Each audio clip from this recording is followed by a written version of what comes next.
So I said to you earlier that you know who I found out? Paul Griffin? Heyman. No, Paul Heyman. Oh, dude, he's so shiesty. Dude, so I'm watching. So, guys, we decided to go live early and start recording this podcast right off the rip. Wait, we're not doing an intro? We're just live? We could do an intro afterwards Okay. when you decide to write it. I've got most of it. But we've been talking about this, and I want to get some of this on there because fuck it, why not? We're not a wrestling podcast, but I watched the Stone Cold Steve Austin documentary yesterday. I just turned my microphone on. Oh, there you go. Whoopsie. That works. So I watched Stone Cold Steve Austin bio on A&E yesterday, and Paul Heyman's in it, and he is the same exact person. Oh yeah, that he is in wrestling. He does not play a character. He's like Steve wanted fucking fame and glory, so he had to give up everything he wanted, or everything he had with his family. Oh yeah, and he's like 100% okay with that, and I'm like, this guy's a piece of shit. Heyman got his job, his first wrestling job, at like 15 by, man, if I get this right, I want to say he dressed and pretended to be a lawyer or like work in a law office. He was pretending to be somebody he wasn't, and just kind of like acted as if he belonged where he was. So they all just kind of took him under their wing because he was like the young one, but he was part of the company, and he wasn't. And they just kind of let him work there. So that was his like entry into wrestling, was he was a fucking snake who just showed up to work one day. Never interviewed, never got hired. Yeah, he was a genius. So then he owned ECW. Yes, and ran ECW single-handedly. And that's, I mean, I can see why that ended. But that's where Stone Cold really got his first break. Yeah, so Bischoff fired Stone Cold via fax machine. And Paul Heyman called Stone Cold and was like, hey, man, do you feel like you have something to get off your chest? So he didn't say it was via fax. He said it was a voicemail. He said he had his secretary call him, and he said to call him, and then he called him and he fired him. Maybe after he got injured, he tore his tricep. I thought it was a fact. No, and they fired him, and then Heyman called him. Yeah, hired him, and at the same time, the fucking announcer there, Lawler, Jerry Lawler. Yeah, was that? No, the other guy that was with him. He still announces now. Jim Ross. Jim Ross was in charge of finding talent. Yes. So he was watching him on ECW. Yes. And that's eventually how he ends up there. But I guess his first promo he cut on ECW was at Eric Bischoff. Yeah. Yeah. It was absolutely amazing. Yeah, it's still good to watch. But he also, dude, he would dress up like Hulk Hogan and go cut Steve-O-Mania promos. He made fun of everybody in WCW. He tore them to shreds. He was way better on a microphone than any of them. And he was a way better wrestler than any of them. Yeah. He actually took a step back when he got to WWF to be the ringmaster. But to be a medium-sized fish in a worldwide pond is much better than to be a big fish in the little ECW, swimming hole. So the ringmaster was his name. I'm guessing. That was his gimmick. His gimmick. Yeah, just like Doink the Clown wasn't a real clown. That was just his wrestling gimmick. The ringmaster he was like a methodical, because he was such a good wrestler. He was like a methodical, kind of like Triple H. He used real wrestling moves, not so much brawling, and then he evolved into Stone Cold and was more of a brawler. Nice. I was surprised to see that your story about the Stone Cold, his wife coming up with it.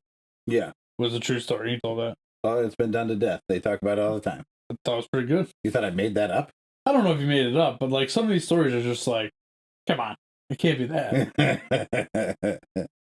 But who might say you're full of shit? Like, you know more about wrestling than I've ever dreamed of. It's true. I was really hoping that they'd have a Rock documentary because I would love to watch. I'm sure it's coming. I'm sure it's difficult to pin The Rock down to get him for it. Like, they could put it together, but they can't do it without him. So on Peacock, and I might, the Stone Cold session? Yeah. Sessions? The Broken Skull sessions? Yeah. Yeah. I might start watching it. They're great. You can just listen to them on your phone. You don't have to watch them. Yeah, but fuck it, I watch them. Dude, I don't listen to podcasts that much. His voice, it's going to sound so gay. His voice on a podcast is totally appropriate, and it's like you're living in your childhood, like driving down the road, because his voice is so familiar. Well, and that's really so. Like I was telling Pat this earlier, watching this brought me back to when I was 10, 12 years old, fucking in love with wrestling, thought it was the coolest shit ever, thought it was all real. Like, not obviously the moves are real, most of them, but you know, like you think that the storyline's real, the whole thing's real, they hate each other, Yeah. all that stuff. You know, I remember my dad took me to the Civic Center when it was the Civic Center Yeah. to see wrestling. It was like one of those, it wasn't like an actual Raw show. It might have been actual Raw, because it might have been on a Monday night. But you know how they do it. They did a lot of house shows. Yeah, because you know how they do like random shows throughout the week. But like that's the coolest fucking thing ever. Yeah. Another thing that fucking they brought up was like when you heard the broken glass of Stone Cold coming up. Oh man, you knew some shit would like. You just couldn't wait to hear what that guy was gonna say next. Yes, well, and at that point, Stone Cold, The Rock, I mean Raven, DX. There were so many people who were so good on the mic. Yeah, that the talking was equal to, if not better than, the wrestling. And those are some of the best wrestlers in history. Yeah, it was phenomenal. Like now, dude, who cares what these people have to say? You know, you have what's his name there, my boy. It should have been me. Dolph Ziggler. Yeah, screaming, it should have been me. Well, it's tough because, so you see Dolph Ziggler, he's one of the most talented wrestlers ever. He's the perfect guy to beat the shit out of because he takes a beating so well and he sells it so well and he makes you look really good. But he's like painted himself into this corner of like, I can only lose matches because I look really, really good losing and I make other people look really, really good winning against me. But he's also a carbon copy of Shawn Michaels, to the point that he's now using Shawn Michaels' finishing move. Right. He obviously idolized the guy. He wears similar outfits. He does similar moves. He has the same hairstyle. Did you know that? I saw this yesterday about Rob Van Dam. Every single outfit that he ever wore out he never wore the same one twice. Correct. They're all custom made. Huge for NFTs nowadays. I don't know what NFTs are. You do. NFTs. So it's, man, the best way to describe it is it's like YouTube for celebrities. Or not YouTube, like eBay for celebrities. Like Shania Twain, right? She's not really relevant anymore, or Rob Van Dam, not really relevant anymore, but everybody knows who he is. So Rob Van Dam can go on to this NFT thing and be like, hey, here's this outfit that I wore at ECW One Night Stand in 1999, and this is the only one in the world like it. And his fans can openly bid on it. So if you like a Shania Twain, or MC Hammer would be a great example. MC Hammer, you know, his career was over. He blew through all of his money and ended up bankrupt. NFTs would retire MC Hammer comfortably. You know, here's the pants that I wore at the BET Awards, and he might get 10 grand for those. Eminem just sold a beat to Tom McDonald. Well, Eminem put the NFT up of the beat. Tom McDonald bought it to do Dear Shady, or Dear Slim. Yeah, Dear Slim. That he paid $100,000 for that beat, so that he could say he made a song produced by Eminem, and then he made a song produced by Eminem. Nice. He made his money back. Sure. You know, the fans won't. The fans, you know, but you can put it on your wall. You can plaque it up and put it on your wall. That's crazy to me that guy, because they like show the guy airbrushing him and shit. Yeah. And he used one guy for all, like, he was like, easily I made over 300 of these. I think it was Rob Van Dam. One of those guys that does that, the airbrush stuff, got in trouble. He had to ask permission because Rick Rude started that. Rick Rude would have somebody airbrush his opponent's face on his crotch or ass. Nice. Yeah, it was like the ultimate, like, you know, just slighted burn. I want to say it was Rob Van Dam when he transitioned to WWE from ECW. He had to go ask permission, like, hey, is it cool if I do the airbrush thing? Because it was so unique. So, did ECW go out of business, or did Vince buy that too? Both. ECW went out of business because of Paul Heyman's single-handed approach, like him doing it by himself. And he wasn't very... It's you can't say he wasn't very good because he was fucking amazing. Because he competed with two monster corporations by himself, but he wasn't good enough. By himself. Yeah. He was no Vince McMahon. So Vince, for years, you hear all these things about how Vince ate up all those small companies like WCCW and Stampede and all those guys. He did. Vince also funded Paul Heyman. Vince was funding ECW at the end. He actually had ECW wrestlers come up onto Raw for like dark matches and stuff so that they could get the exposure so that ECW could grow. Because Vince understood that competition breeds success. So he was trying to help Paul Heyman. Paul Heyman was on WWF programming as an announcer while he owned ECW. But for real, you look at it, right? You don't have the tables, ladders, and chairs matches that you have today, or the fucking thumbtacks spread all over the ring without Paul Heyman. And Japan, Yeah, in ECW, because that's all they did. Yeah, well, so every one of their matches was like no count out, no disqualification, weapons were fine. Yeah. But yeah, so Vince put a ton of money into that. He paid salaries. There were like the Dudley Boys, Bubba Ray, Devon, and Spike. Yeah. Would go to an ECW show in a box truck with merchandise in the truck, set up a table, sell merchandise before the event, close the table down, put everything away, go get geared up, and then wrestle the main event of that event. His guys were working countless hours, just double timing, triple timing to make that company work. And then at the end of the night, Paul Heyman would be like, by the way, we didn't make enough money to pay you. It was very, very bad. And they all love him, but he wasn't a good businessman. He's definitely a, you could I'm like, he doesn't even play a character, dude. Which is funny, because that's what he said about Stone Cold, was that Stone Cold didn't play a character, he played himself. Amplified. Not even like, he didn't say amplified. He goes, Stone Cold Steve Austin is exactly who he was. It was built-up aggression that he brought into the ring. Yeah. And you see that in that. Did you watch the promo, the ECW promo, when he got there? They aired part of it. Yeah, you can. He said it was like 6 minutes, and it was just. He goes, I didn't write anything down. He goes, I just fucking said exactly how I felt about what happened with WCW. And he was very passionate, and it was heartfelt, and that's what comes across to fans. All the wrestlers will say the same thing. When they find their character, it's really just them turned up a couple notches. It's the same guy that they are outside the ring. They just have to really emphasize who they are inside the ring. Yeah. I thought it was pretty good, man. I might go home. I mean, I have a bunch of shit to do today. Mm-hmm. But if I can squeeze in one, I'm excited to watch the Mick Foley one because I was a big Mick Foley fan. His story will make you not like Vince McMahon. See, like, I don't know. Like, here's how I look at it, right? Vince McMahon has changed the lives for so many people. There isn't much that can happen where I will say I don't like him. Vince McMahon, he gave my boy Pat McAfee a shot. That's true. To do Friday Night SmackDown, which I feel horrible. Like, I really want to watch it. I wish I had more time in my life to do this because I want to support Pat McAfee. I feel bad I don't watch his podcast anymore or listen to his podcast anymore or any of that shit because time. I just don't have fucking time. Yeah. And I really hate to say this out loud, but I really feel like I want to get back into wrestling. Like, I enjoyed watching. It's tough, man. It's tough because the product isn't as good as it was, and that's what you want. You don't care that it's good. You don't care that it's watchable. You don't care that it's entertaining. What you're waiting for is the Attitude Era, and they're not delivering the Attitude Era. So no matter what, it doesn't live up to your expectation. I know, man. It's bad. Also incredibly predictable, which is actually the thing that I miss most about the Attitude Era. I miss being surprised, and I really, really miss factions. Like the Generation X, the Nation of Domination. Those things made it worth watching. Well, I think some people switching teams and stuff. Like, they try and bring some of that back with who do the Bootios.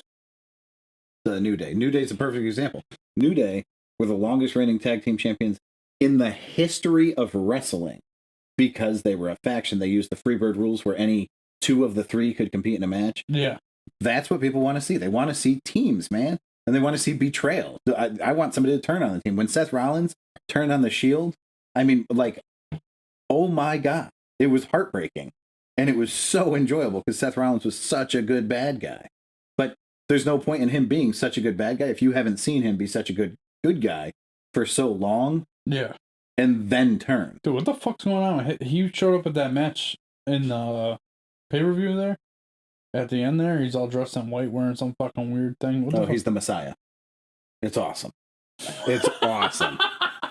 Dude, Seth, he's the Messiah. Dude, it's so good. He's probably the best one in wrestling for the last. Him and Reigns. Yeah, but even like what the Reigns Reigns is the thing, head of the table. Yeah, the Reigns thing is kind of weird. Dude. Oh, I love it. No, because he's Samoan. So it's the Samoan dynasty, and he's saying, "I'm the head of the table, not in wrestling, in the Samoan dynasty. I'm the head of the table. You follow me."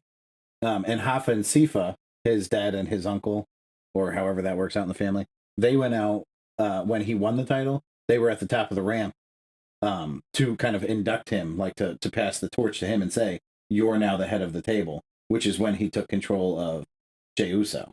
It's fucking awesome. It's a great story. Well, it's only one of the Usos because Jimmy was out on injury. He's back now. I really thought that at the end of that pay-per-view that he was going to turn on him. Oh, the Usos will turn on him. I would expect that to be a WrestleMania main event this year. This WrestleMania will be probably a 2-on-1 match of the Usos versus Reigns for the title. I don't know how they'll make that work, but it's a beautiful fucking storyline. It's already started. It started as soon as Reigns. Isn't WrestleMania this month? No, WrestleMania was 2 months ago. They got 10 months to build to the next one. But as soon as Reigns turned heel, that storyline started. It wrote itself because his cousin immediately took his side and also turned heel to be with him. And now you have I'm not a bad guy. You're a bad guy. I will bring this family pride. Yeah. It's going to be great. I fucking love everything about that storyline. The Mick Foley story, which you're going to see, and it's going to break your little heart, is that Jim Ross repeatedly asked Vince to bring Cactus Jack to WWF.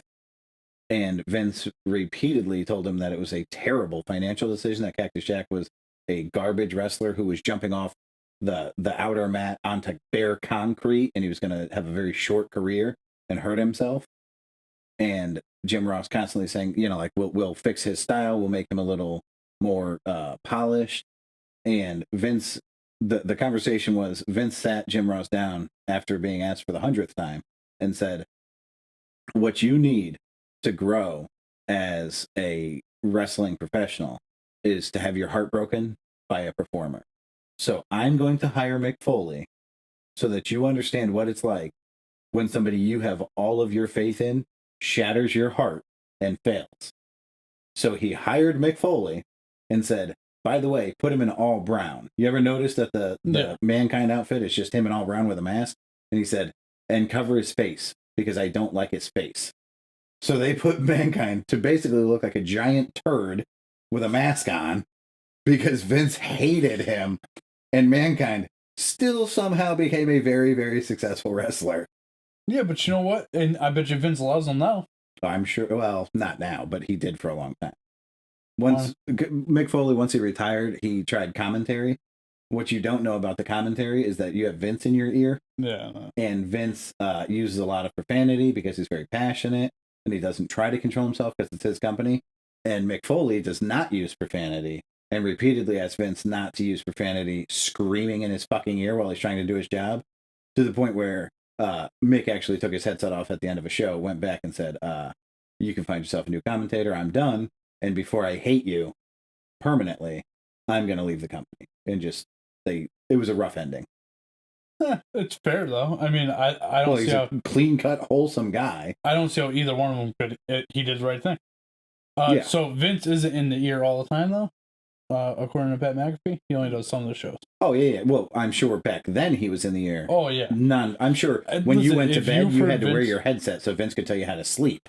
If you hear Vince talk lately, it's not good. Why? He is that like the old man. Like he's old, dude. He's almost fucking 80 years old. Do you know what I mean? Yeah. So he's got I just don't listen to him. It sounds like he always has mucus stuck in his throat. Well, that's his voice. He's very scruffy. He always was. Yeah, but he wasn't like that. Like they were showing clips of him in the Stone Cold thing, and he sounds completely different now. Man, is it funny? Pat McAfee, you're hired. Like it just, it's just not as good. Well, he also amplifies himself. Again, you're looking at a character on television who's really just the human being amplified. He turns it up a couple notches and becomes Mr. McMahon. But it's still just Vince at the end of the day. He still gets people fired up. This is a guy, when he hires people, you giggle at the Pat McAfee, "You're hired." But this is a dude who, when Pat McAfee landed, he probably landed in first class on Vince, took a limo to Vince's house, and sat poolside at Vince's pool for their contract negotiation. No. Oh, that's how they always did it historically. Yeah, no, he got a. I don't think Michael Cole is the one who told him that he was going to get the gig. Oh, okay. Because so Michael Cole is actually, I believe, the one that's really pushing for Pat McAfee to be commentating. Okay. Right? Like, he's been by Michael Cole's side, like, through NXT. Yeah. And his work way up.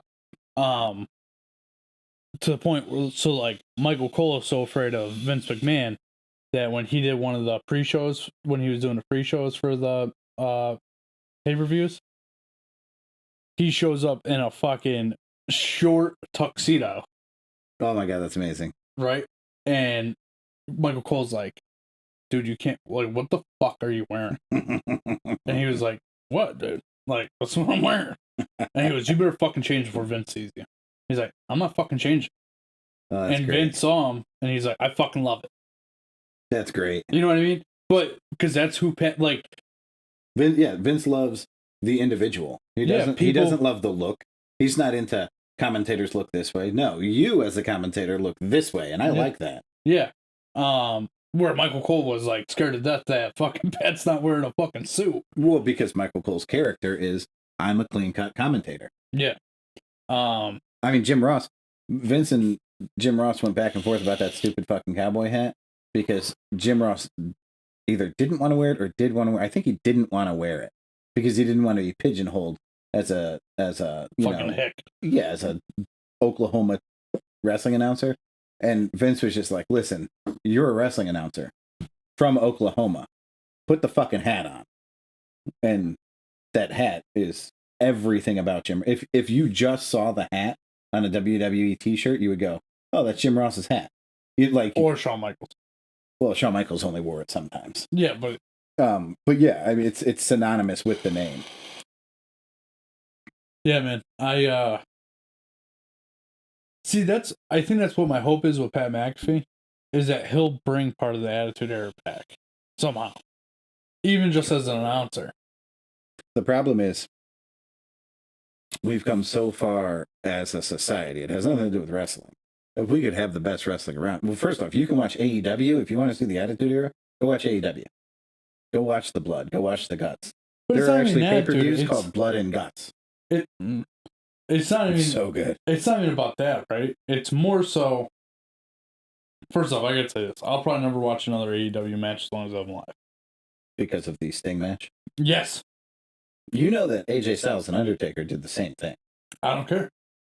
AJ Styles, another fucking antique. Whatever happened to him? Did he go to AEW? No, AJ Styles is amazing, and he's in WWE. He has a gigantic bodyguard named Almas. Dude, I haven't seen him in a while. Almas is... What night is he wrestling? Because he was on SmackDown. I think he's still on SmackDown. I'm not positive.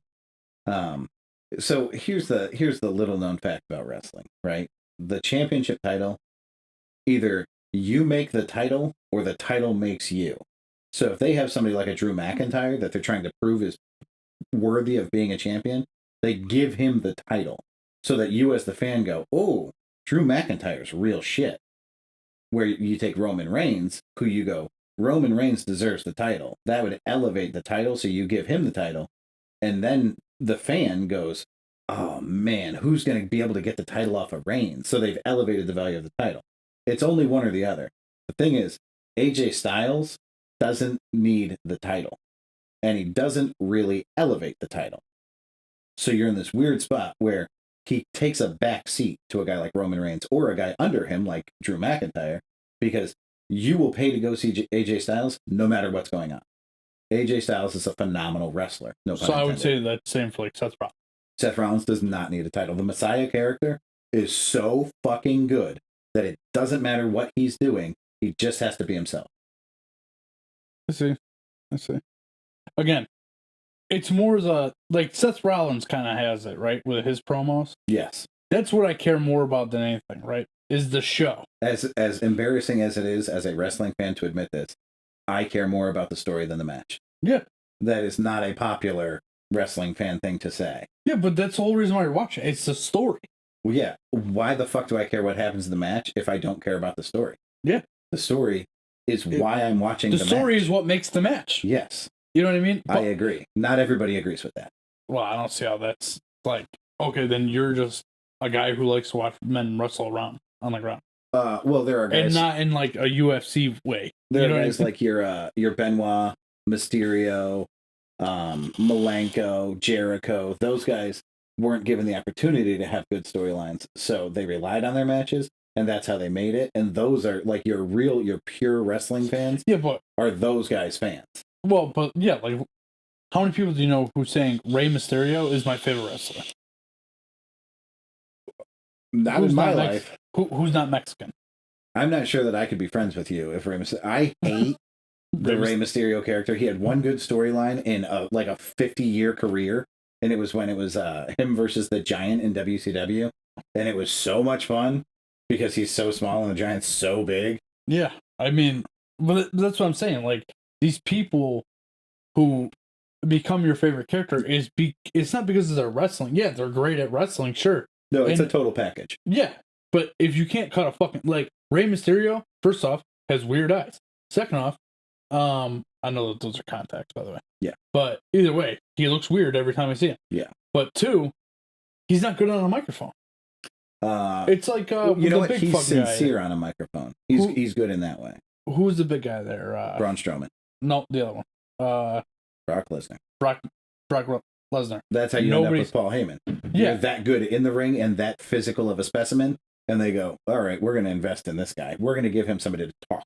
Yeah, but that's what I'm saying. Nobody's favorite wrestler is fucking Brock Lesnar. Right. Well, no. So Brock Lesnar is to this era what Hulk Hogan was to Hulk Hogan's era. He shows up, does four moves, beats everybody, and that's it. Hogan must pose. Yeah, but Hogan could fucking shred on a microphone. Yeah, but that's why you give Lesnar Heyman, and now you have an even better. Heyman's way better than Hogan was on a microphone. Oh, that's true. Heyman is probably top 10 in history. Who's Heyman with now? I just saw it the other day. Reigns. Yeah, he's head of the table, baby. That's so fucking. But that's another day. Like, why put Heyman with Reigns? Because Reigns sucks on a microphone. You think so? Yes, Reigns cut like 10 good promos in his career, and 3 of them were because he was suffering from cancer, and you just felt everything that he said. Well, and those weren't really promos. That was actual, like, life. Yeah, he was just speaking from the heart. Yeah. I don't know. I want to say I'm going to get back into wrestling, but I don't know if it was so much easier when you were living with me. Yeah. Because you'd be like, hey, let's watch wrestling. I'd be like, all right. But now I'm so fucking busy. It's summertime. It's hard to fucking... Dude, I haven't been watching wrestling. I watch the pay-per-views to get caught back up. I'm always catching up. Yeah, but how do you even, like you get into the pay-per-view and you're like, well, how do I really know what's going on? Because they play, just like in like a boxing match, it'll play like the story. Yeah. And that's fun. If I do watch wrestling, it's SmackDown first. SmackDown is significantly better than Raw, so that's a little obviously tip for Pat McAfee's on it. Well, and it's on Fox. I would watch. So they've invested their talent into the Fox program. I would watch SmackDown anyway, just because Pat McAfee's the announcer. Well, you get, if you watch SmackDown, you get Rollins, you get Reigns, you get really, really good story. You know, the other one I like is Kevin Owens. I do like Kevin Owens. You know why Kevin Owens has the name Owens? Owen Hart. Oh, really? His name's Kevin Steen, and that's what he wrestled as in the Independence. It's funny that he would take the guy who borderline ruined Stone Cold's career and use his last name and Stone Cold's finishing move. Well, so Owen was his favorite wrestler, but I mean, you can't really deny everybody in that era, especially if you became a wrestler after the Attitude Era, you loved Stone Cold Steve Austin. Dude, there isn't a person who didn't love Stone Cold. Yeah, I'm a Rock fan over Stone Cold, and I still love Stone Cold Steve Austin. Yeah, how can you not love him? They were talking about how he always wore those tight jean shorts. The jorts, yeah. Yeah, and when he would, be in an altercation with Vince, he'd go to fucking knee him, and he goes, it's a small area, and I can't really lift up my leg that high. So a lot of times, instead of kicking Vince in the stomach, kicked him right in the nuts. Yeah. Stone Cold cut this promo one time. It was on The Rock, and it was headed into a WrestleMania. And The Rock had the whole, Know Your Role Boulevard and the SmackDown Hotel and all these little catchphrases. And Austin did this thing where he was going to drive a Mack truck down Know Your Role Boulevard, park outside the SmackDown Hotel, go to the courtesy desk, get himself a room, check into 316 and burn that motherfucker to the ground. And I was like, oh my God. It was so good. So we talked about this a little bit before, that where the 316 came from. And I've always, so mind you, I was a wrestling fan, but like I didn't watch Stone Cold evolve. Yeah, you like, were a wrestling fan once it was super big. Yeah, right. So I always wondered, where did this 316 come from? And the fact that, so they showed where it came from, that he was wrestling, I believe it was Jake the Snake. It was a post-crack addiction Jake the Snake. He was getting clean, and part of his sobriety was the AA program. Yeah. So part of that is believing in a higher power. So now Jake the Snake is on wrestling, just amplifying the real human being. So in the ring, he's talking about the Bible all the time. Yeah. So he was in a match, split his lip open, he got kicked in the face by somebody, had to go get stitches, had to come back and wrestle this guy. And he goes, what did he say while I was gone? And he's, some fucking John 3:16 bullshit, Yeah. And he goes, perfect, gotcha. And so he beats him. It was a quick match because of his lip. And he goes up and he's like, you're always talking about John 3:16. Austin 3:16 said I just whooped your ass. That's beautiful. And that was it, bro. Absolutely perfect. Yeah. Damn, man. I want to go back and just watch wrestling all day. You can do it. I was just explaining to Tom before we started recording. So it's set up in Peacock like that, where I can just hit the Attitude Era. I haven't seen it in Peacock because I haven't looked for it, but on the network before the network switched to Peacock. And Peacock, very navigatable. Yeah. It is, you can just watch from the beginning to the end, just the Attitude Era, the entire shows. So when would you say the Attitude Era ended? Ended when they purchased WCW. It ruined it. Because just like Vince paying Paul Heyman to stay open. So again, that wasn't that long. When you destroy your competition, it's over. Nobody fucking cares. Nobody was flipping channels back and forth to see what show was better. You didn't have... Did they? You want to know what's funny? I would say that's right around when I stopped watching wrestling. What you will see is... And for us, it's easy to equate. It was the end of high school. I stopped watching wrestling when high school was over. But it's not because high school was over. It's because wrestling wasn't very good anymore. I stopped watching wrestling for like 10 years. Makes sense. Maybe 5. But yeah, it was like these guys that weren't good. They weren't good on the microphone. They weren't violent because it was the PG era. And the only thing worth watching was the rise of John Cena. And he carried an entire worldwide company on his back for 10 years. That's not something that you enjoy watching if you're not a child. Yeah, like he's the only superstar. Yeah, we saw that before. Hulk Hogan did it. Yeah. Like, I don't want to watch this again. And Cena was way better than Hogan, but who cares? Yeah. Man, Cena, that's what you should go back and watch, is the rise of John Cena. That dude on a microphone was completely unmatched. He was freestyling on a tour bus. Yeah.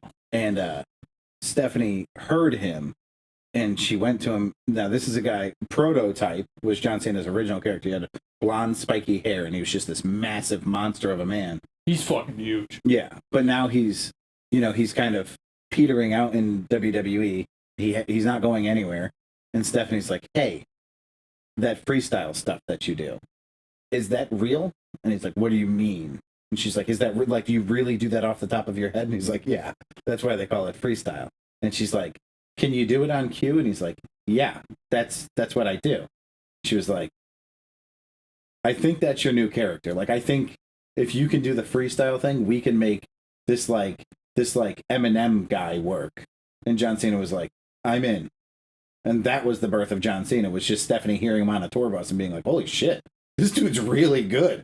So the stuff that you see John Cena do before they started, like writing John Cena, when John Cena was just John Cena from Boston.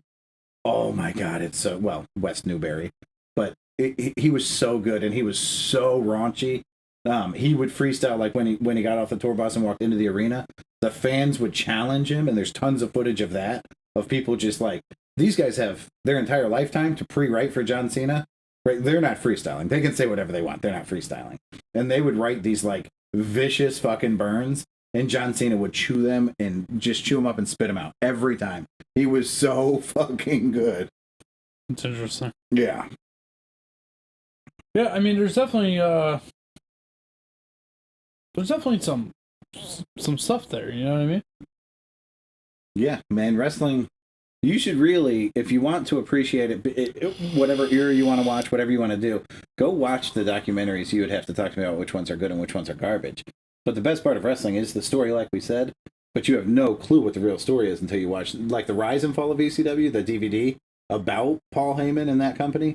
You'll watch it. My mother watched it and like refused to let me pause it to go to the bathroom because it's so good. My mother hated wrestling. She didn't want to hear me talk about wrestling. She wanted nothing to do with wrestling. But the Rise and Fall of ECW, that story is so fucking good. How Paul Heyman could put such successful business together for such a long run with nothing but the love of his people. His people would have absolutely carried guns and followed him into war if that's what it took. They were absolutely 100%. ECW was going to beat the WWF and WCW at the same time.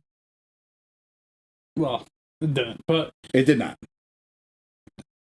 So when Stone Cold got to WWF, he was like, dude, I'm talking about quarter full arenas. You know, like, there's fucking nobody there. Like, that's crazy to me because the entire time I've been watching wrestling, again, I started when it was popular, right? Yeah. They're packed arenas every single time. They're not. They weren't then. They're not now. There have been Attitude Era packed out arenas, but what you're seeing is wonderful camera angles. You're seeing a full section of seating. I'm telling you right now, there is no way that the footage that they showed from when Stone Cold started. Well, you're talking about the peak. Yeah, no, but when he started, right? Oh, yeah. There is no way, no camera angle was going to show those arenas full. Well, yeah, sometimes it got real bad. But they'll cut, the camera angle will cut off the entire top section. And if you have, like, you bought nosebleed seats at those times, they would just kick you down. Like, no, go closer. Yeah. They did a wonderful job. They also false reported all their numbers, which is probably partially illegal. But if they don't falsely report it on taxes, then they're fine. But they would say, we sold out tonight. It was 100,000 fans. And you look at their numbers, and they had 68,000 fans. And, they didn't make nearly as much money as they said. But the idea was that they were pitching, if you're not here, where the fuck are you? Because this is where everybody is. Yeah. Well, they say that for every show, right? It's sold out. Right, yeah. I'm sure that's part of what they have to say as a commentator. It's sold out. It's sold out. Yeah, it's sold out. We also gave away 6,000 free tickets to everybody's friends and family. We're not going to talk about that. Yeah. To be fair, their competition, WCW at the time, was giving away free tickets. If you were in Orlando, near the Thunderdome or whatever the fuck that thing was called, they just gave you, if you were walking by, hey, you want to see a WCW show? Come on in. It's tonight. And they would give you tickets. So they only wrestled at one place, WCW? Not always, but there was a period of time where they wrestled. So similar to what they're doing now with COVID, where they only wrestled at. Yeah, they only use the place WWE in Tampa. wrestles out of Full Sail in Tampa. Yeah, which is the NXT training arena. Yeah. Yeah, because they were Universal. They were Orlando Universal Studios. They wrestled out of that before they started touring. You'll see it was in Norfolk, Virginia, when DX drove the tank to the WCW arena to do you remember that? No. It was Road Dogg, Triple H, Chyna, X-Pac, and Billy Gunn.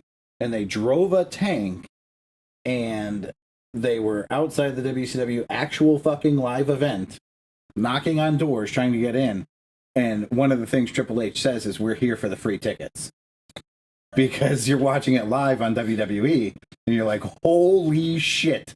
There's a roster full of people that could kill these guys right now. And they're knocking, X-Pac is knocking, and he's like, hey, get Kevin and Scott. Where are Kevin and Scott? Because we know, as like real deep wrestling fans, these guys are best friends.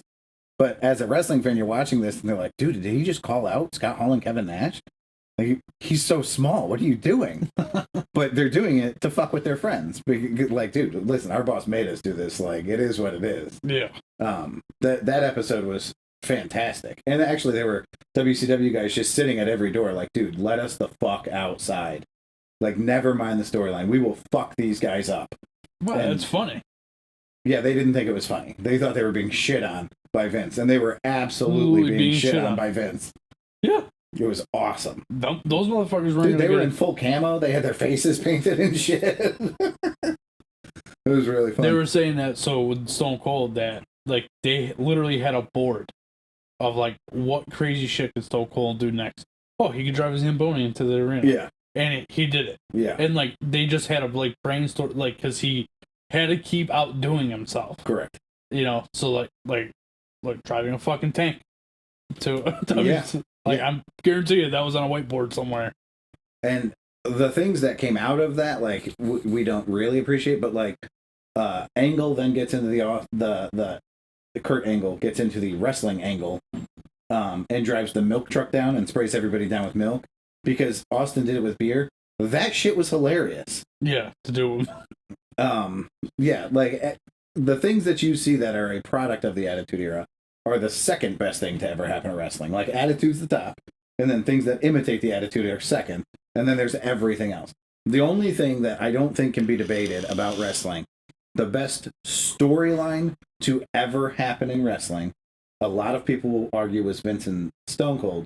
They will lose that argument every time because the Macho Man and Hulk Hogan having the argument over Hogan's misinterpreted care for Miss Elizabeth is by far the best story ever told in wrestling. Nobody had ever done it before.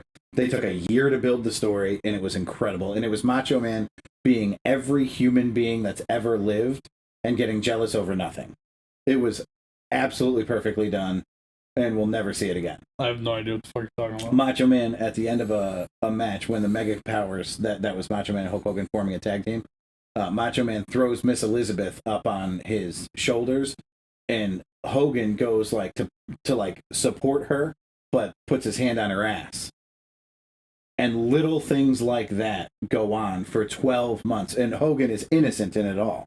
And he has no evil intentions whatsoever. But Macho Man keeps picking up on these things. And this is art imitating life. This is Macho Man turned up just a little bit from his real persona. So Macho Man didn't let Miss Elizabeth out of the locker room because he was afraid she would flirt with other wrestlers. Macho Man did, all these little things. She couldn't like have males help her with her outfit. She had to be she had the old puppies super glued in and taped into her dress in case there was a malfunction. She had to go under a certain rope so that her underwear wouldn't show under her dress. So he was a very, very jealous human being and really, really worried about Miss Elizabeth not being loyal to him. So they put that in the storyline, and they have Hogan. There was a match, the two of them, when they lost the tag team titles to the Twin Towers, Miss Elizabeth inadvertently gets hit in the match by Macho Man, and she falls to the ground, and Hogan picks her up and carries her in the threshold to, seek medical treatment. But Macho Man's left alone in the ring and loses the match, and they lose the tag team titles. That's where the WrestleMania match is born. But the story up to that point has always been Hogan is in love with Miss Elizabeth, and he's denying it, and Miss Elizabeth says there's nothing going on, but Hogan's always at her side. It was so fucking good and so believable. I was a Macho Man fan, so I legitimately was like, I fucking hate Hulk Hogan and kind of Miss Elizabeth a little bit. But yeah, no, you were one or the other. If you're a Hogan fan, you're like, Macho Man's being ridiculous. If you're a Macho Man fan, you're like, this guy needs to back off a little bit. It was so good. Because there's no bad guy. See, like, here's the thing with the Vince and Stone Cold thing, though, right? Is that exactly what they said. Everybody has a fucking boss that they don't like. Like everybody's also been in love. Yeah, but not everybody's jealous. If a guy, or do you consider yourself a jealous person? I try not to be. If somebody came over and accidentally rubbed Erica's ass, would that be a problem for you? If it was you? Sure. No. I'm sorry? What's so funny here? I don't believe anything that you're saying is part of it. I mean, Pat, I let you sleep with my wife. What the fuck? Like, you think you rubbing her ass by accident is gonna be a problem? Mildly inaccurate. You don't let me. You have an open invitation to sleep with her whenever you want. Wow, that's huge. I just hope the same. I saw that coming from a mile away. I was waiting for it. Speaking of Miss Elizabeth, I can hear her finally awake, walking around up there. She was awake when I got here. She was laying in bed watching moon balloons. She was not awake. She's laying in bed in a lacy pair of underwear, being sexy, and I woke her up. Okay. So, I heard her talking. So who the fuck is she talking to? When I got here, Elizabeth. Anyway, I don't find I still think the Vince and Stone Cold thing was probably a better one. I get what you're saying. The way you describe it is very well. It is so good. It almost makes me want to go back and watch it. This is the line, right? And you have to truly, if you've never seen the Macho Man talk, you would never get it.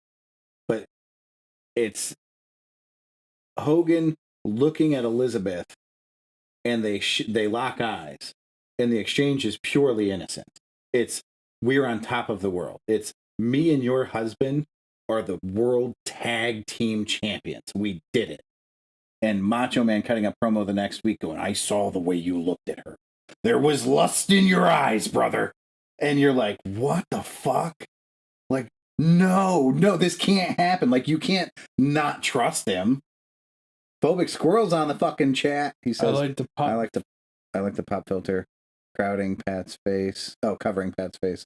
So tired of looking at that ginger. Well, good morning to you, Phobic Squirrel. So, Phobic, we started a little early today because Pat and I were having a discussion about something I watched yesterday on A&E's app about Stone Cold.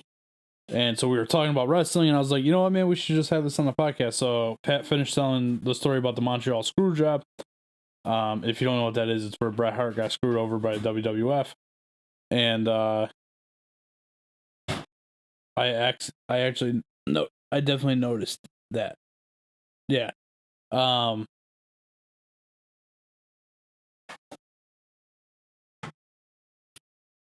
was like a little. Pat just took off in the middle of the podcast. I'm not really sure what's going on here, but I'm gonna stop recording and go back to where we were. A little. Yeah, sorry. Definitely on me.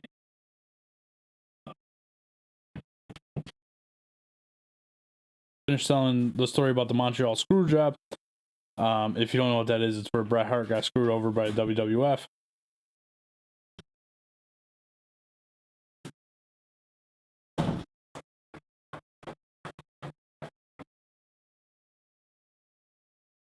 So, folks, the problem is with me seeing this is because we're at Pat's house and the screen is a lot further away.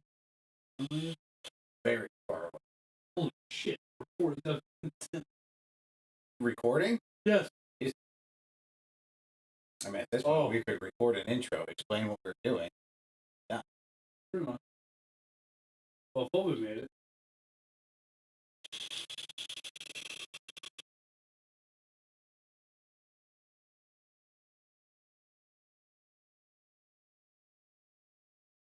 You want to record the intro? I got it. Alright. Well, we'll talk to Fulby. Hey, Fulby, I think, I don't know what the weather is right now. We're in bad basement. But, if it clears up, I'm going to do my lawn. Oh, Erica's here, too. How long have you been watching, Erica? Hello, Erica. Did you hear what Tom was saying about your cargo, if you will? No, but you did say I could pack her bags. I did.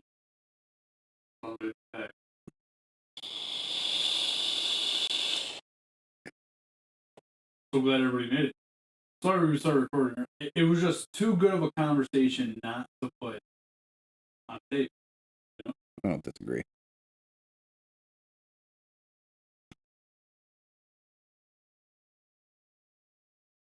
You know, I'll just talk about after this. We'll transition from us to talk to what we're going to do with the movie. That's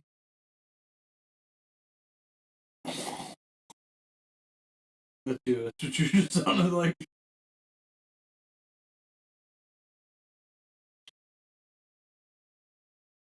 So anyway, folks, like I was saying, so the weather's halfway decent. I get the lawn mowed, get the yard work done for tomorrow's picnic.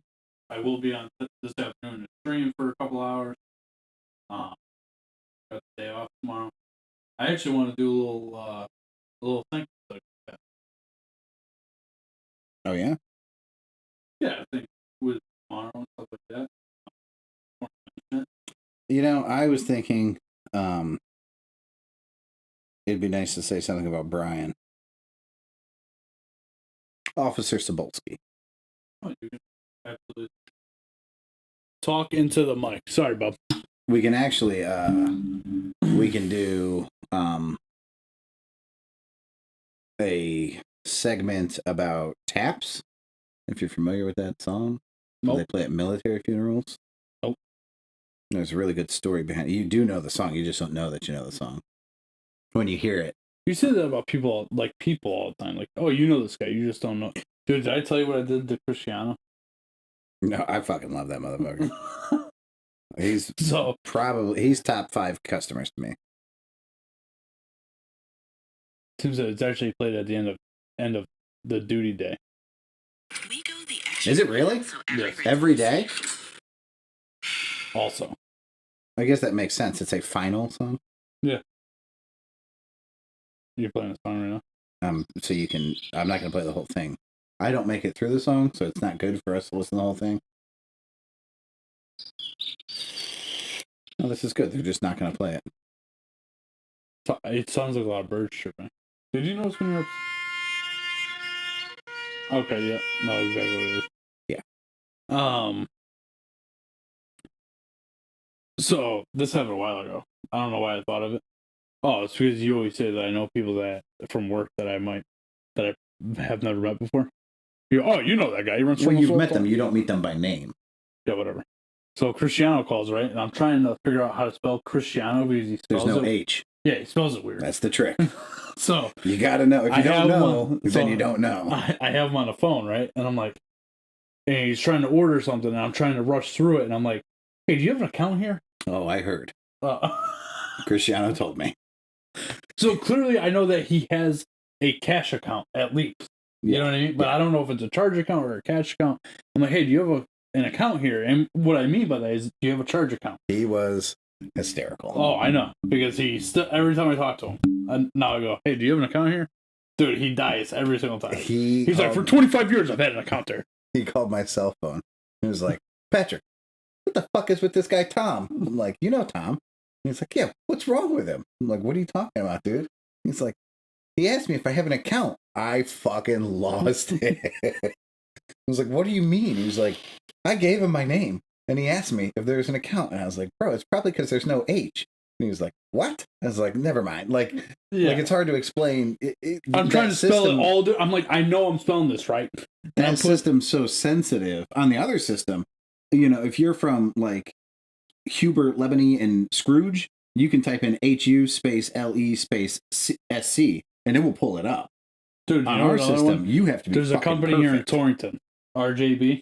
Yeah. You know what that is on Worcester Road? And then there's R space J space B space. There's R period J period. Their salesman calls me to book something for them. Yeah. And I'm looking for them in the thing. Yeah. And I'm putting in R space J space G B, RJB, for anything I can think of. Yeah.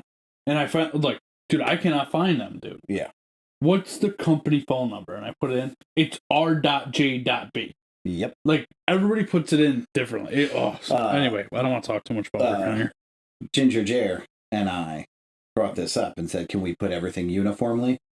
And you can't because of billing. So billing has these things fucked up on the other system, which, again, much easier to find an account in the other system. But because if we switch them in our system...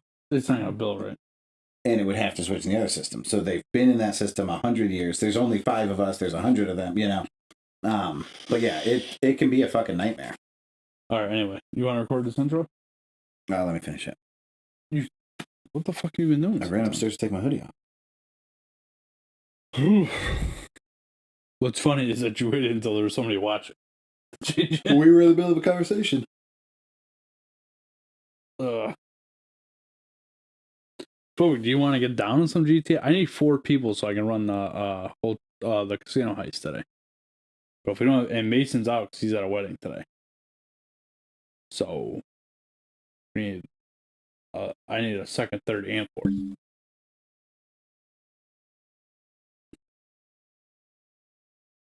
Did I tell you I figured out why I was having issues with the game? Streaming the game? Remember I was telling you I was having some issues with it? Yeah. It's because when you download the game, it automatically sets the graphic settings max the fuck out. Like max everything. So as soon as I start the game, it maxes my fucking graphics card right up.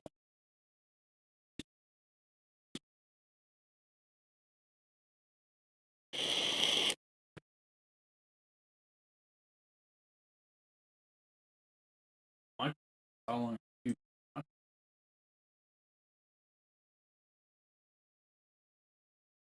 Oh, they just started watching that. Fucking nobody was watching for that entire segment.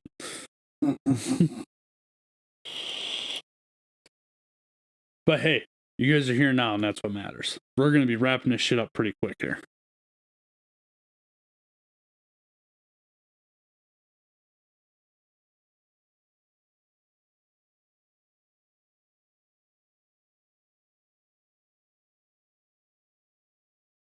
Done right now yet? Or?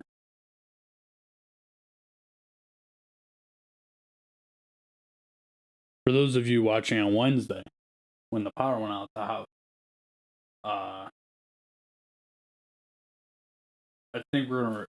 So Pat and I, for next Sunday, we might not do a live show. We might pre-record something and put it out. But we lost power halfway through, so I gotta see if the file saved to my computer when it shut down when the power went out. If it did, we're gonna do a quick thing, maybe Thursday night, pre-record it, put in our conversation about that, because I thought we had a pretty good conversation going. Too bad it didn't get released in the podcast. Pat, if just one time you were prepared, it would be so much better. I had an hour and a half, and you started recording, so I didn't have any time. Well, Pat, you and I were sitting right here talking about wrestling, and I was like, this is a wonderful conversation that you and I are having. Let's put it down on paper. On a figurative paper. Take your time, no rush. Thanks. No, you don't want to do while you're doing that.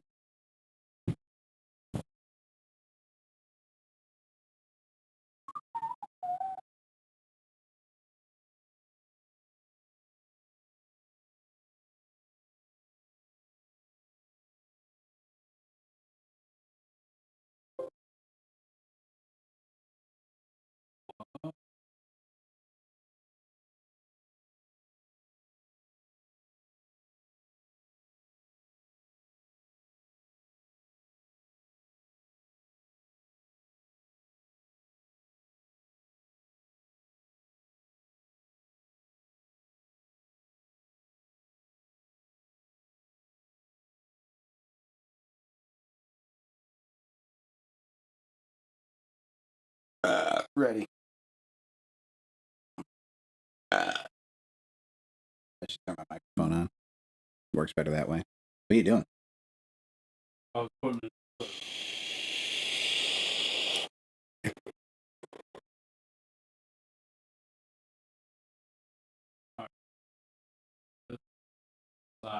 And move it.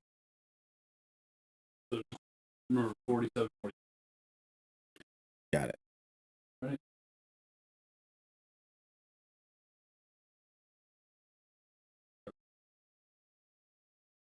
Good day, ma'ams and sirs. Welcome to a podcast that is in shambles and filled with rambles. From power outages to venue changes, from upcoming mace-filled faces to electric tases, here we go. We've got white pride, we've got gay pride. Every time you wave high, there's Satanist and save pride. Black lives matter, blue lives matter, my body, my choice, but new lives matter. My group's writer, we don't even need you. Victim lies are trending, so now I guess it's me too. Keep Seuss's books away. They're not safe for my children to read through. I'm so anti-Dr. Seuss that I refuse vaccines too. Your plan is transparent, like something that I see through. And speaking of transparent, if a child has a dad, he probably doesn't need two. My opinions are so important, yours don't even count. You should weigh my thoughts more heavily. I care about yours in low amounts. That's where I'm at, as far as American conversation. Me and this fat fuck right here need extended ass vacations. Tommy fucking Washington, what's been up, man? How are you? God, that couldn't have been. So, we might as well address this first in the podcast. Sure, go ahead. So Pat and I were sitting down getting ready for the podcast. We started talking about wrestling, and about, I don't know, 20, 25 minutes into our conversation, I was like, we should really be recording this. So we started the podcast early. We recorded all that. I'm pretty sure we're all done talking about that. I mean, we could be. So we went back and we recorded the intro. That going to be further from what we talk about today. But since you brought that up, I had this idea for what I wanted to do for the intro, which would have gone hand in hand with any one of our podcasts, except for the one where you just started recording a normal conversation between us. Really backfired on me. Yeah, it happens. But since you brought that up, if you like that intro, you're going to hate this episode.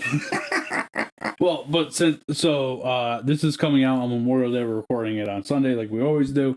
I want to talk about. I told Pat this. He hadn't seen it. I told him about it. But our VP, the Vice President of the United States, put out a tweet on, I believe it was Friday, and it said, "Enjoy your long weekend." No mention as to why we have a long weekend this weekend. So one, I want to pay tribute to, it's Memorial Day. It's where we remember all those who have fallen to protect us and give us the freedom to have the fucking day off. Important distinction, because we covered at length on Veterans Day the difference between Veterans Day and Memorial Day and Independence Day. Memorial Day is solely for those that have sacrificed it all to give us, and when I say it all, I mean they gave their life for our freedom. So VP, maybe you should say something about that when you tweet about it. But other than that, I want to thank everybody. I want to luckily I believe both of us are lucky enough not to. We both have people in our family that have served. Luckily, at least in my case, I'm pretty sure in yours, none of them had to give the ultimate sacrifice. So we want to say thank you to all the families out there that have had somebody have to give the ultimate sacrifice, and thank you for your sacrifice in that. We do have, it's unfortunate, but the 22 a day, that skewed number of soldiers who commit suicide during this awful time period. You remember my old roommate Kyle was addicted to heroin. I kicked him out of the house. Yes. He killed himself. And I wonder if we should be incorporating these suicides on Memorial Day, because they did make that ultimate sacrifice, whether they died on a battlefield or not. You're talking about the guy that lived with you before you came to live with me? That is correct.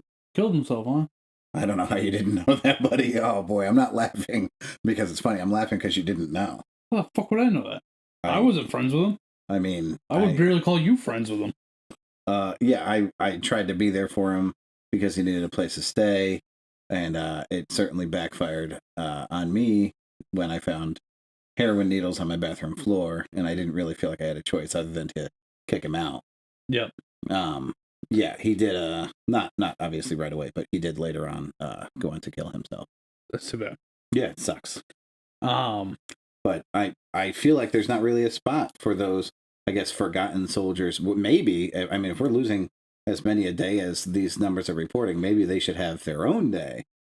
Yeah. Or maybe they should be incorporated in Memorial Day. I don't know. But the truth is, he went into the military as a wonderful young man with, oh my God, this electric personality that was magnetic. And he came back a different human being, and fell into drugs and alcohol for comfort. And ultimately that did take his life. But I think really being deployed is where his life ended. Phobic Squirrel said, sorry, I terribly misspoke before. but had to poop. They play taps at the end of the day during basic training, but they play retreat at the end of the duty day every day. Okay. Yeah, Phobic, we were talking about taps before, and Phobic said they played at the end of the day. Clearly he misspoke. And I think Tom and I can both understand that needing to poop and having a typo as a result, even a brain fart as a result, completely. Yeah, he was rushing and yeah, that negates any obligation you have to say anything intelligent. Erica said maybe you shouldn't put your microphone on when you have to suck on the vape that hard. She's definitely talking about you, Patrick. I was trying to mute my microphone, and I don't have anything intelligent to say in response to sucking that hard. But Erica, if I could burn you right now, I would. I got nothing. But there's a joke there that I have missed, and I don't want the opportunity to pass. Tom wishes you would suck that hard. Oh, what now, bitch? So that's pretty much, like I said, I thought it was important for us to say something about Memorial Day. And again, I'm very fortunate my brother serves, and he's still here with us to talk about it. Your brother serves, still here to talk to us about it. Phobic said, no, I didn't respond sooner because I had to poop. I didn't make the mistake because I had to poop. Phobic, I gave you an out, bro. I gave you an out. He said, oof, roasting your wife over the internet. Not a good look. Welcome to the club, the Tim McCaffrey club, if you will. Yeah, we do it all the time, but the TMC.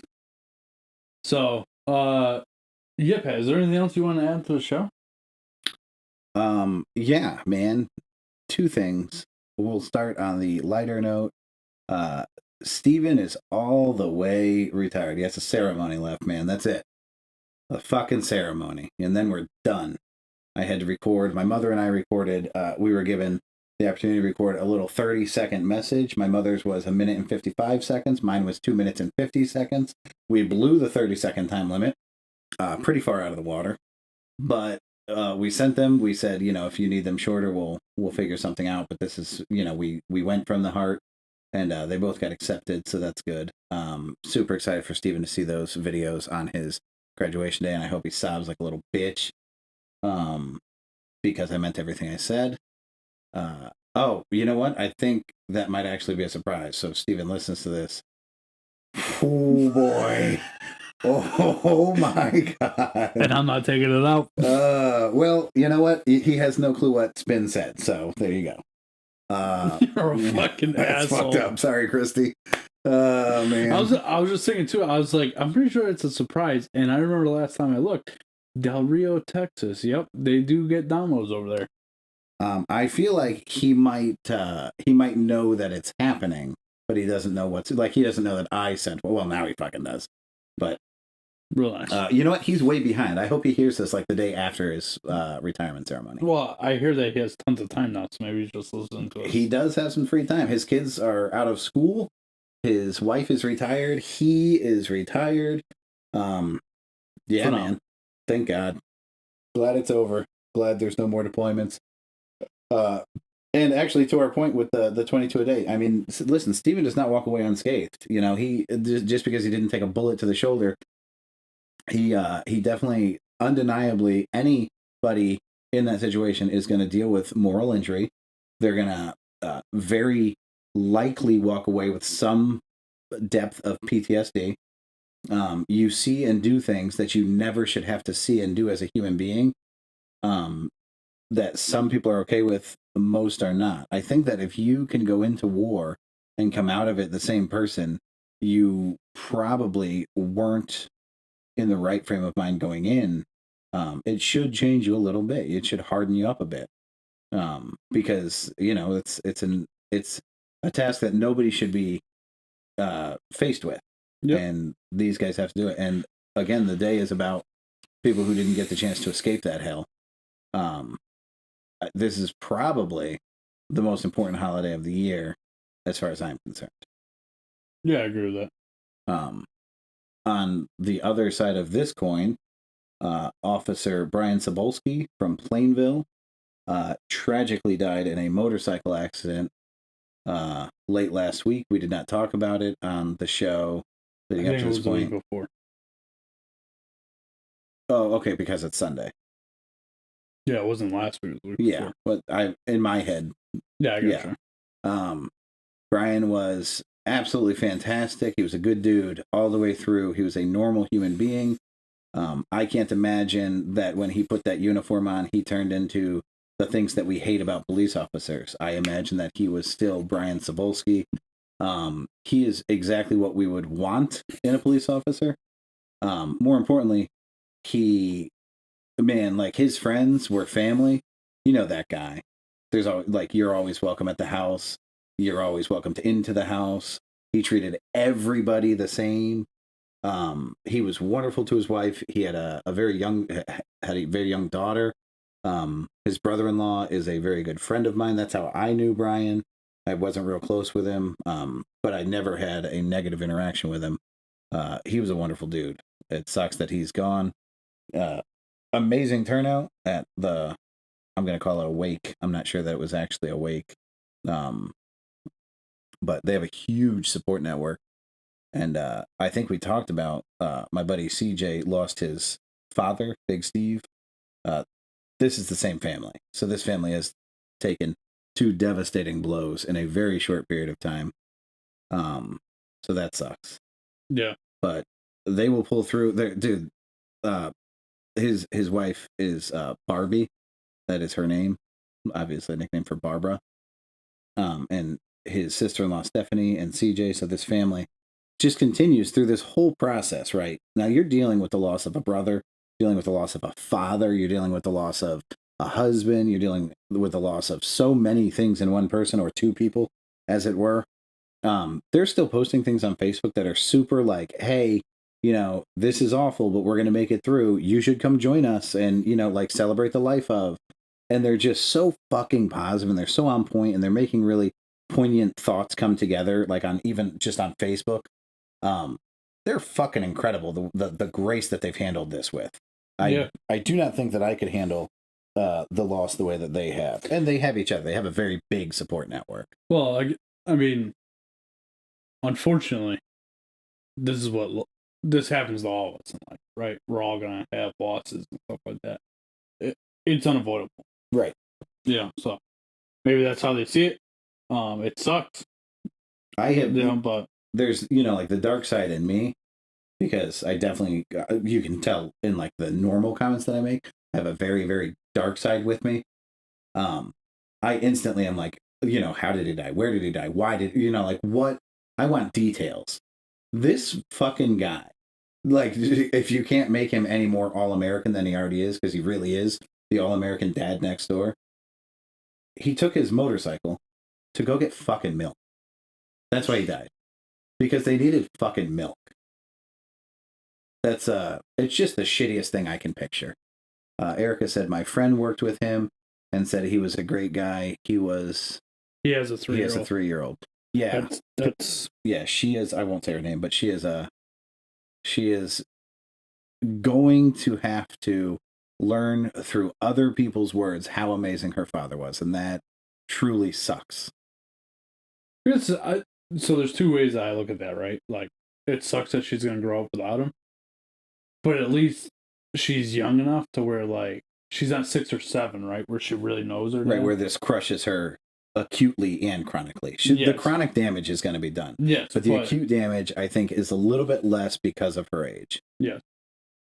You still, like, as a 3-year-old... show, Pat. We had a great conversation that these guys are going to get to listen to, and you brought it down with this. And, how do you, like, as a 3-year-old, how the fuck do you even question or understand why mom keeps crying in the middle of the day, or why mom cries at the dinner table? Because I'm sure that there are a ton of tears behind closed doors. I'm sure. I mean, this family has put together a huge front and kind of is banding people behind them, and we are rooting for them the whole way. But we don't know what's going on behind closed doors. We don't know how difficult this is. I have no fucking clue. I can't imagine how difficult this is. And so this child does have to see kind of that side of it, and that's got to be very difficult. But again, this family they're really one of my favorite families ever. The mom and dad just created wonderful children. So I don't have enough good things to say about them. This kid's going to be okay. She really is. Good. All right, you done depressing the whole show? Yeah. Do you? We talked about possibly talking about where Taps came from. Taps, which you couldn't identify by title, you did recognize immediately by the first note. Yeah. Uh, That's my trumpet. okay, that was good. I think it's actually a bugle. Bugle.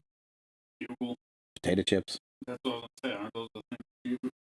No, so I read Let's this. see, yo, real talk, man. When you eat bugles, you put them on your fingers, right? But yeah, Tom, I'm a human being. Of course I did. All right, just want to make sure. Freddy fingers. So I don't know how accurate this story is. I did read it. I'm gonna fall asleep while you're telling the story, so good. I did read the story of Taps. The story that I got was during the Civil War. A soldier on the, I want to say, southern side, heard a suffering soldier out in the middle of the battlefield, and decided, this person is not going to die without us. Like, I will go get this person. So he kind of, this is a Civil War. Times were different. So at night, they weren't fighting. So he goes to the middle of the battlefield at night and essentially drags this body back to their camp and realizes once he has enough light that this is actually a Northern soldier. He's like, fuck. Because I don't know how everybody else is going to handle this. At this point, he's committed, right? Like, I'm going to make sure that this kid gets like a proper send-off. Then he realizes that it's a Yankee. He gets him into a little more light, and this guy realizes it's his son. He has dragged his son's dying body into enemy territory because the son and the father, which is very common in the Civil War, weren't on the same side of the fence. So he goes to his commanding officer and he says, I'd like to send him off with whatever song they used to send off a fallen soldier at the time. And the guy says, not a fucking chance. We will not play that song for this kid. I don't care that it's your son. So he says, can we do something? And he says, you can do anything you want. As long as that song is not involved, I completely understand that it's your son, and we should do something. So the guy reaches into the kid's pockets to get all of his belongings, and there is music that the kid has written. An actual music sheet written by this kid. That song that they decided to play as his send-off song because he wrote it himself is fucking Taps. The song that we still play today. Again, I don't know about the accuracy of that story. I did read it that way. Fucking incredible. There's no way it's true. There's no fucking way. There's no fucking way, Pat. That is the story, This man. is like the story that you told me about Stone Cold. That story was true. Yeah, but there's no way this one is. I don't. There's no way. And I thought the same thing about the Stone Cold story. We're gonna have to pause this and look this up. Well, it's definitely in text. I mean, I read it, so looking it up, we can find it. But I don't know that makes That's it like accurate. saying that everything that you read in text is true. That's what I'm saying. That's like saying like the Bible's true. I mean, come on. Oh God, how will we prove? How will we prove or disprove? There's probably 100 different stories of where this came from, or maybe there's not. Maybe let's look it up and see. I'll tell you what, Pat. That's my favorite story. If that's exactly what it is, it's like a Dr. Seuss book. Where it's did just Taps a story. originate? Ooh. How did Taps originate? The origins of Taps, the distinctive bugle medley, Trumpet. melody, played at the U.S. 1862. Oh, fucker. Now I'm getting weird pop-up advertisements. Recuperating, employed by arm, blah, blah, blah, blah, blah, blah, blah, blah. Yeah, this says that a U.S. General Daniel Butterfield and his brigade were camped at Harrison's Landing, Virginia, recuperating after the 7 days battle near Richmond, dissatisfied with the standard bugle call employed by the army to indicate troops it was time to sleep, and thinking of the call and that it should sound more melodious, Butterfield reworked an existing bugle call used to signal the end of the day. After he and his brigade bugler, Private Oliver Wilcox Norton, played it for men, buglers from other units became interested in the 24-note tune, and it quickly spread throughout the army and even caught on with the Confederates. Not long after Butterfield created Taps, it was played for the first time at a military funeral for a Union cannoneer killed in action. The man's commanding officer decided the bugle call would be safer than the traditional firing of 3 rifle volleys over the soldier's grave, a move which could have been, it says couldn't, it should be, could have been confused by a nearby enemy as an attack. So, I mean, is it possible that both of these are true? No. This bugler, well, hold on, the song was written by this bugler, Private Norton, and then he went on to die in the war. Very easily, I see this could be, the fucking... Oh, okay. I see what you're saying. I don't know. I don't even know that this one's true. This was off of Google. Well, at least this is history.com. I'm inclined to believe it a little more. Anyway, both great stories, Pat. Thank you for story time. No, my pleasure. Thank you for story time. Either way, I think it's an important thing. Ooh, follow-up. How did the 7th inning stretch originate? Maybe we'll cover that next time. That is kind of weird that it's the 7th inning, right? I think that's because it's like baseball's so fucking long. Yeah, but so you can't put it in the middle. I would do it in the middle. Why? I would put it towards the end, not at the end, because the end is the culmination. But put it towards the end, like, hey, we've made it this far, man. Like, let's get through it. Stretch it out, get some blood flowing. Not all baseball games are 3.5 hours. You say not all baseball games are 3.5 hours? I said not all baseball games are long. They're typically about 3.5 hours. That's fucking long. That's how long a football game is. Football games are 60 minutes. That's why they start at 1 and 4 o'clock Eastern Standard Time. Yeah. You're a fucking idiot. There's a lot of commercials built in. All right, guys. Thanks for watching. Hold on. Are we going to explain that now at this point in their podcast? Well, we're going to jump to a conversation we already had. I already did that. Okay. But we're going to... Then we've got to then stop we're gonna recording, come back and we got to go to the end and say, to put an end in. Yes, very good. Jesus.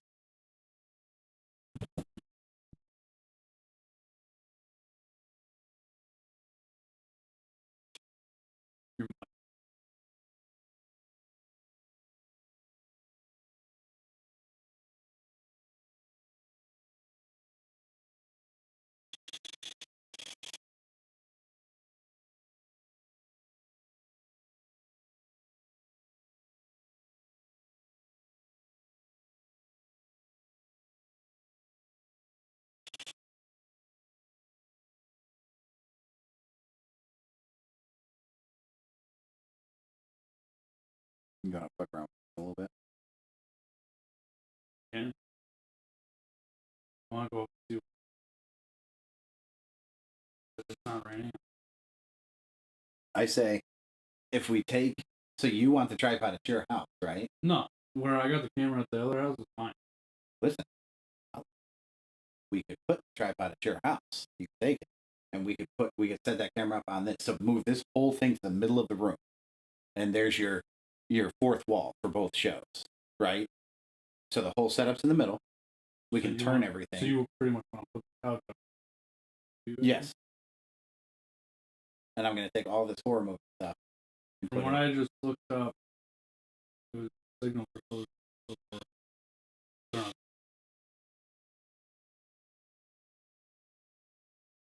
Yeah. What are you doing? I laid the whole thing that we put in the beginning of the show.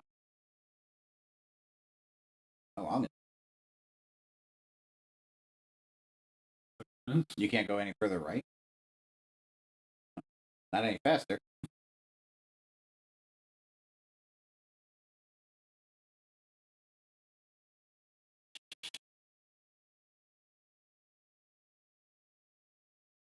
Looks like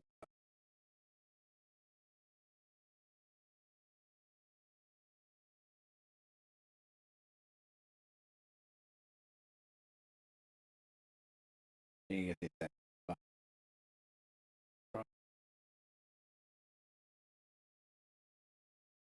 It's gonna be tough.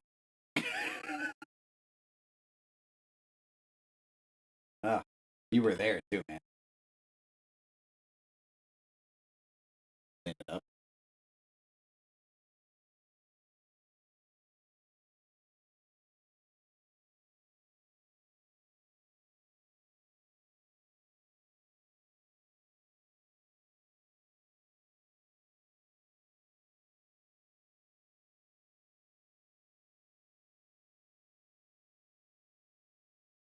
Do you have a laser level? No. Was it really yes, but I need to borrow it, so then you said no? No, I was thinking about it. I have. I'll buy one. God knows how you. So you can hold on to it, and I'll let you know. How much do you think it is? $100?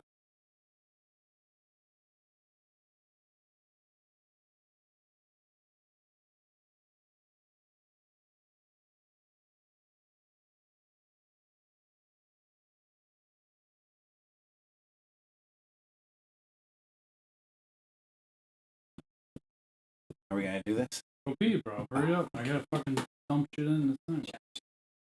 Sorry to be doing all this live, guys. No,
And so we were talking about wrestling, and I was like, you know what, man, we should just have this on the podcast. So Pat finished telling the story about the Montreal screw job.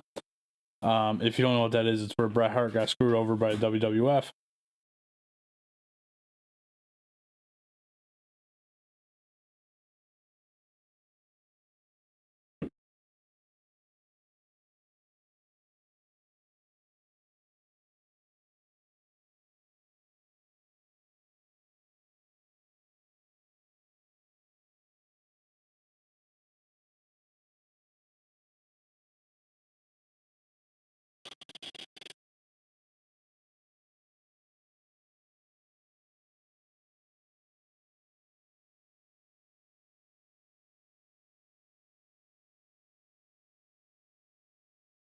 Hey, Pat, just have a full-on conversation up there. That's great.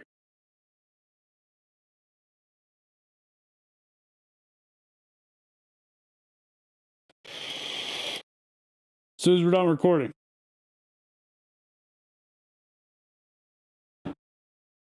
You heard something about wife swapping. Isn't interested.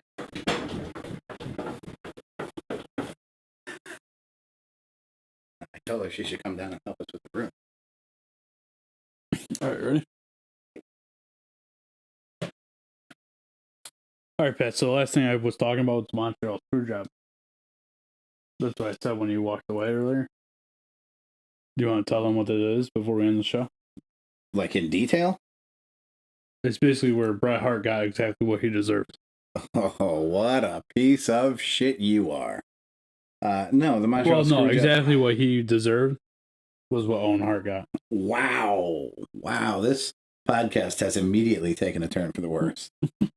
The Montreal screw job was Bret Hart was the biggest name in WWF. There was a transition coming. We had gotten away from the giant stars of yesteryear with Hulk Hogan and Andre the Giant.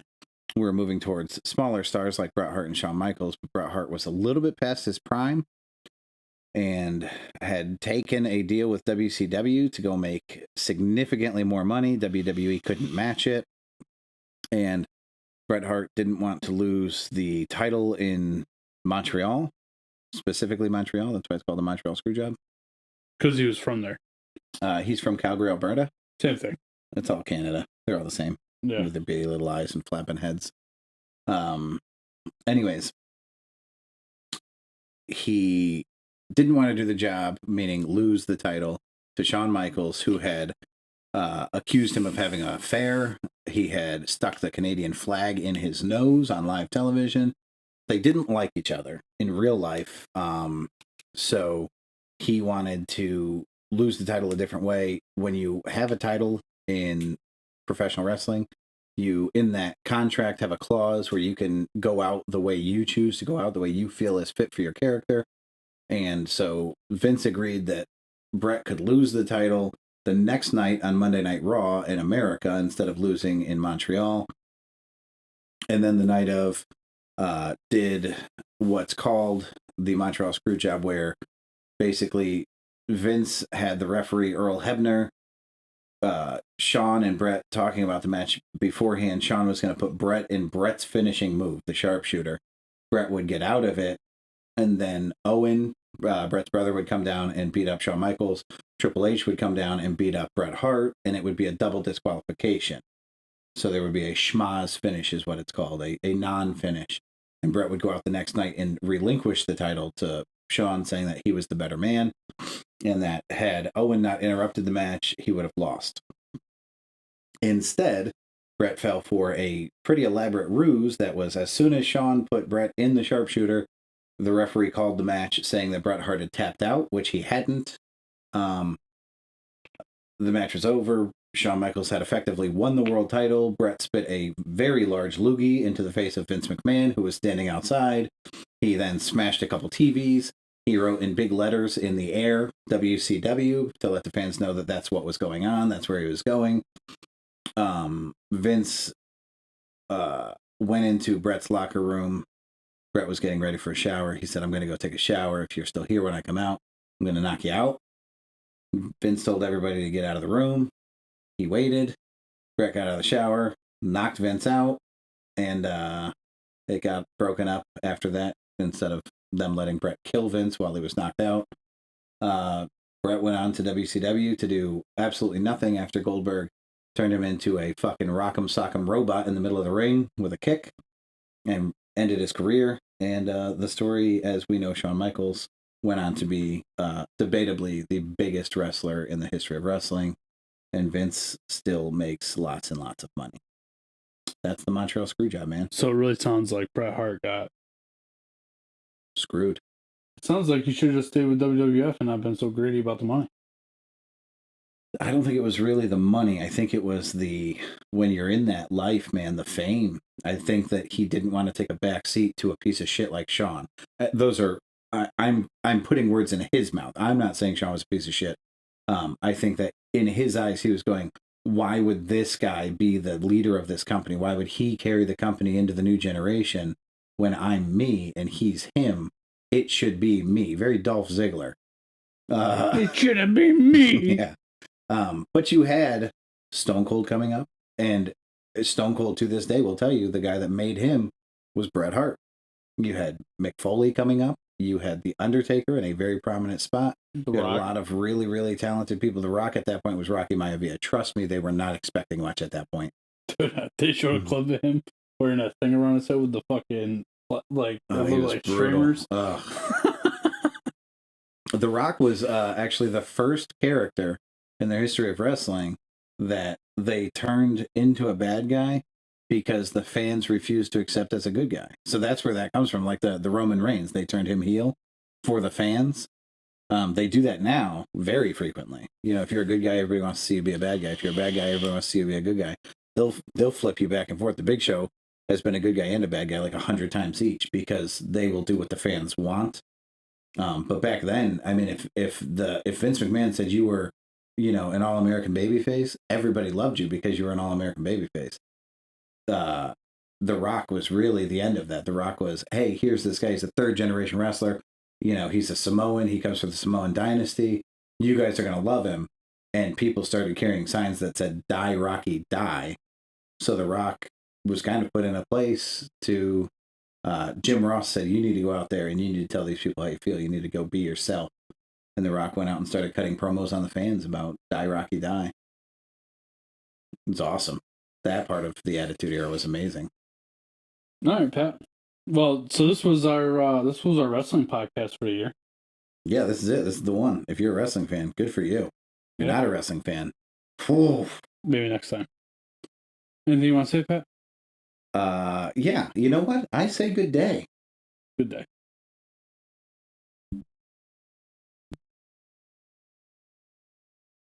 Another banger for you guys. Another fucking banger. Pat, we started recording this podcast a half hour early. And because of all the editing we had to do in the middle and your fucking 2 breaks you had to take at the end there, we finished at the same exact time. You're right. Yeah, and then you were gone for fucking half hour upstairs I talking think I away. was gone for about 3. Whatever you say. Too late. Hey guys, thanks for watching. Thanks for popping on with us. We'll be back Wednesday night for another show. Sure, we'll have great stuff to talk about. Penis. Nipples. I say good day.